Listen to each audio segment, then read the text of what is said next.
Okay, I've got a zillion projects to do to M3 1M, but before I do so, I'm going to get sidetracked a little bit here and put my new lift ramps, you can see one standing up here, my new lift ramps in place. So rewind back a little bit, we put this Twin Busch lift in, and then my buddy Mike made me some ramps. We kind of came up with this design. I wanted to keep it somewhat smaller so that there'd be less chance to trip over it, so that's why we made them a little bit narrower. But Twin Busch has since brought in, I don't know how long they've had these, I think they've had them in Europe for a while, but they brought in their version of this ramp. So the basic concept here is your front and rear tires sit on the ramps rather than on the ground, so that you have room to get underneath the subframe or underneath the side rails of the car, or the jack points, in order to get the car up in the air. Because you can't just put the lift right up on the panels of the car. You have to put a puck or some sort of piece of rubber in order to hit the jack points to lift it up in the air. So what we're going to do is remove these, pull up the section of flooring, and then install these in place. So let me show you what this looks like here. So we have 4 holes that we have to hit, and so what I'll do is, once I remove this, we'll put it in place and then mark the holes, mark the position, and then we'll do I'll drill and put some Hilti, whatever they're called, concrete anchors in. And I'm sure everybody will tell me how I'm doing it all wrong, but I'm going to drill the concrete, put the anchors in, and bolt these suckers down. I mean, these aren't critical. We just don't want them sliding around. And they have these rubber feet, I guess, that keep it from clanging on the ground. So let's get rolling on removing these, and I'll talk you through the lift and my experience with it and how it's been doing, how it's been holding up. Got my new Milwaukee Fuel, a little stubby little impact driver. Psyched about that. Should have had one of these here to figure out what size this is. Okay, I was way off on my size. These are, I'll give you the size here in a second, but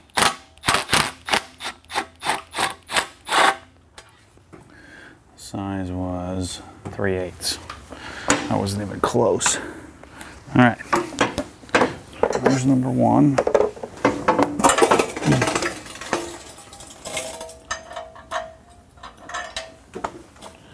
And a couple extras in here that I dropped.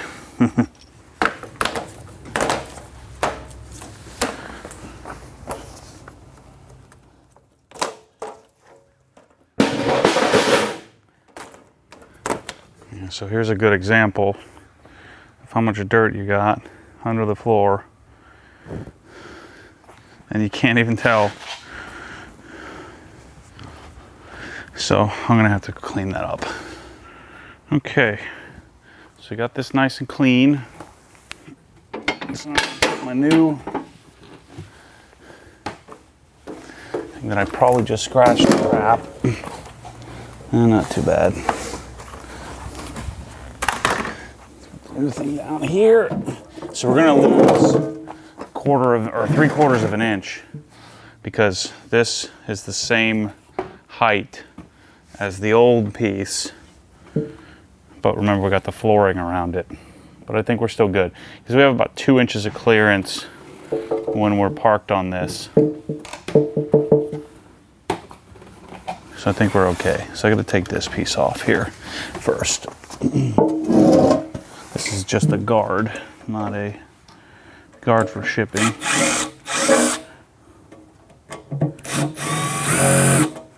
I think it is.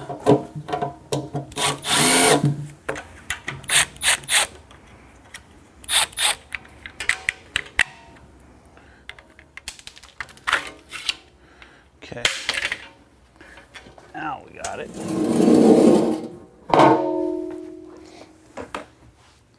So we'll slide this into position.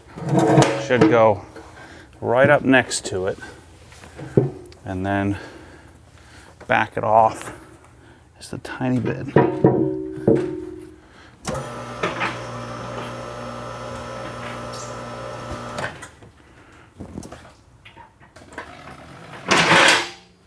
Okay, so I have this right up next to it, as close as we can get it. So now I'm going to mark it. Okay, so now I'm going to mark these holes. Make these the best I can. I don't like the fact that you'd be able to see those. We can always do those secondhand if we need to. So we might just leave those holes alone. Okay, so now I'm going to drill holes.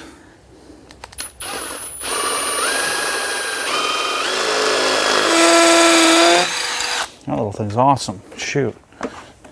Forgot about that. Okay, so now I got some little 3/8 little hilty expansion anchors. So these should just sit right in place. We'll pound them in to the depth that we need.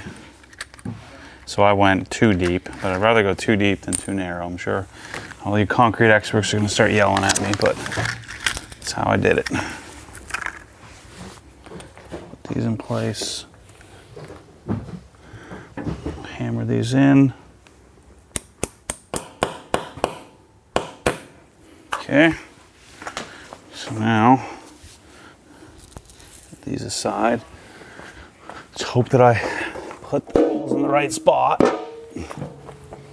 So this thing should fall right on.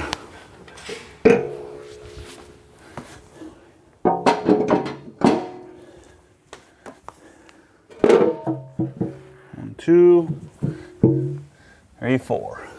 Nice. I like it when a plan comes together. So I'll put a washer and nut over top of each side, and we'll torque them down, and then we'll decide if we need to do one here. Do some tap cons later. I don't think we're gonna need it. Sweet. I don't think we'll ever need to do anything outside of that. Now we just have to cut the Swiss tracks to fit. So let me show you here. So here's what we got. Same on each side. Nice and mounted. So now I'll just cut the Swiss tracks around it. So we can use the same pieces we had before. Just need to cut them a bit more. Yeah. So when you're doing these, you always have to make sure. Your tendency is going to be, because you're going to want to measure from here to here and give yourself a foot. You have to flip it around and do the opposite. It's amazing how dirty these are, but you don't see it unless you're touching them.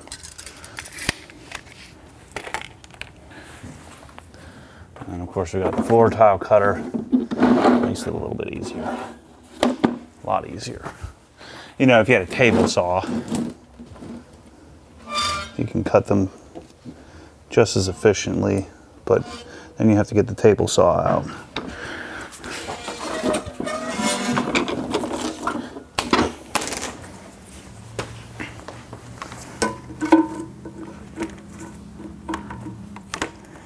There we go.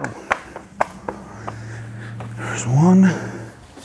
Guess I'll do all the easy ones first. Shoot. I don't have what I need here to cut this one. So I'm gonna have to cut this with a hacksaw.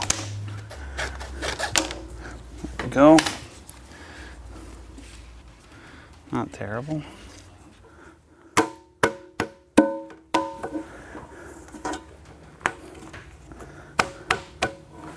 So I'm gonna do the same thing to the other side.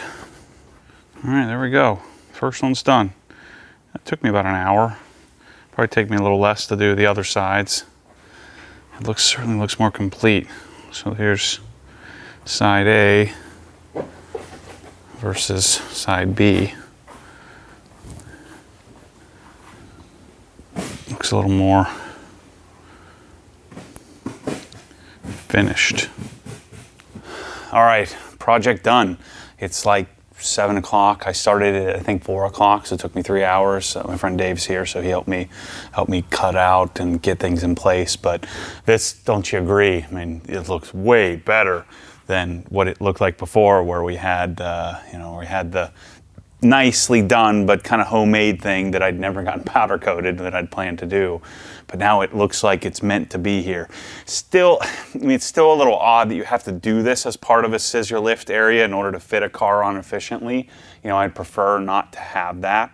But in order to get, I mean, when you see this thing up in the air, you're like baffled at how it goes up to 6 feet high. There's a lot of guts inside of this little 4-inch tall contraption. So I suspect it would be difficult to hold 7,700 pounds and go up that high without at least some bulk to it. So this project really turned out great. I'm pumped about this. So now I can do a bunch of crap on the 1M, easily pull on. I don't have to center it perfectly up. It's going to be easier to aim the car and put it in the right spot. But man, I think this looks fantastic. So anyway, well, I guess I don't know how long I yapped in the beginning of this video, but it's probably a little shorter video than normal. But you get the idea what we have here. I think I'll put these up in the store. If you want this, let me know. It's hard. Again, like I said, these are hard to get. So just email me and we'll talk to Dan from Twin Busch if you want one of these lifts. It does help me a lot if you buy it through me. And I like to think I put in a lot of effort to hopefully justify that purchase from you. But yeah, this is a great setup, and I think it looks cool. Certainly looks cool with the legitness of the Sonic stuff. And we'll be doing lots and lots of work. I can't wait to finish my cabinet, to get the corner cabinet, and the countertops should be here soon. So anyway, thanks for watching this one, and as always, stay tuned for more crazy. I've got lots of other cool product videos coming up. Thanks for watching.